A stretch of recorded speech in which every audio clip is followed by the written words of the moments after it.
What is subnet mask? पहले हम बात करेंगे आईपी एड्रेस के बारे में, खास तौर पे IPv4 के बारे में अगर डिस्कशन करें तो सबनेट मास्क एक ऐसा नंबर है, यह भी 32 बिट का ही नंबर होता है, जो आपके आईपी एड्रेस, जैसे ये आईपी एड्रेस है, इसका नेटवर्क एड्रेस और इसका होस्ट एड्रेस। नेटवर्क मतलब किस नेटवर्क में आप हैं, और होस्ट मतलब किस पर्टिकुलर पोजीशन या कंप्यूटर पे आप हैं। तो सबनेट मास्क नेटवर्क बिट और होस्ट बिट को अलग करता है, इसका काम यही है। सबनेट मास्क भी एक 32 बिट का नंबर है जो आपका सबनेट बताएगा। सबनेट का मतलब यह होता है, मान लीजिए एक पूरा एक नेटवर्क है। अब ये नेटवर्क कोई एक ऑर्गेनाइजेशन है, इसमें बहुत सारे ऑर्गेनाइजेशन के पार्ट्स हैं, तो आप किस नेटवर्क में हैं, उस नेटवर्क के किस सबनेट में हैं, यह बताएगा आपका subnet mask.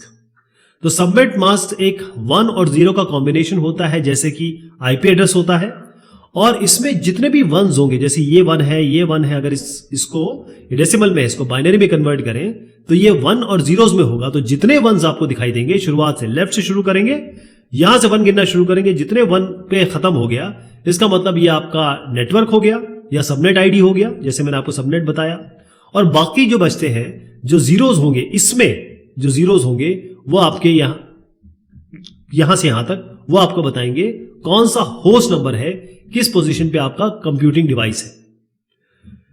Classful addressing system में class A, class B, class C, class D, class E ये डिफाइन ऐसे होता है कि जो आईपी एड्रेस होता है, इसका जो पहला ऑक्टेट है, यहां से यहां तक 0 से 8 ऑक्टेट हो गया, इसमें जो बिट रिजर्व कर दिए गए हैं, उस हिसाब से आपका सबनेट मास्क बनता है और क्लास का एड्रेस बनता है। जैसे जो नेचुरल सबनेट मास्क है ABC, ध्यान रखिएगा, D और E का कोई सबनेट मास्क नहीं होता, क्योंकि D जो क्लास है वो मल्टी कास्टिंग के लिए इस्तेमाल होता है, और क्लास E जो है वो एक्सपेरिमेंटल पर्पस के लिए रिजर्व है।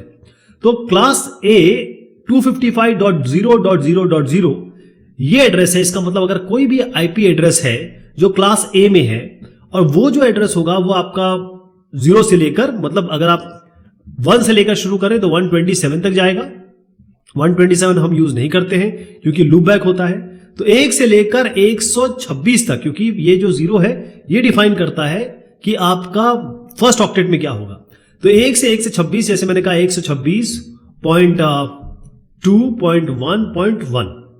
अब इसमें अगर आपको ये निकालना है कि नेटवर्क एड्रेस क्या है और आपका होस्ट एड्रेस क्या है, तो आप ये लगाएंगे इसमें करेंगे 255.0.0.0, यानी कि ये जो पार्ट है ये आपका नेटवर्क पार्ट है, और यहां से यहां तक, क्योंकि ये सारे 1s है, ये सारे 0s है, ये आपका नेटवर्क एड्रेस है, ये आपका होस्ट एड्रेस है। इसी तरीके से क्लास B 255.255, ये सारे 1s हो गए, ये 0 हो गए। क्लास C, इसमें ये सारे 1s हो गए, ये 0 हो गए, यानी कि ये पार्ट और ये पार्ट ये आपको नेटवर्क एड्रेस बता रहे हैं, और बाकी जो है वो होस्ट बताएगा।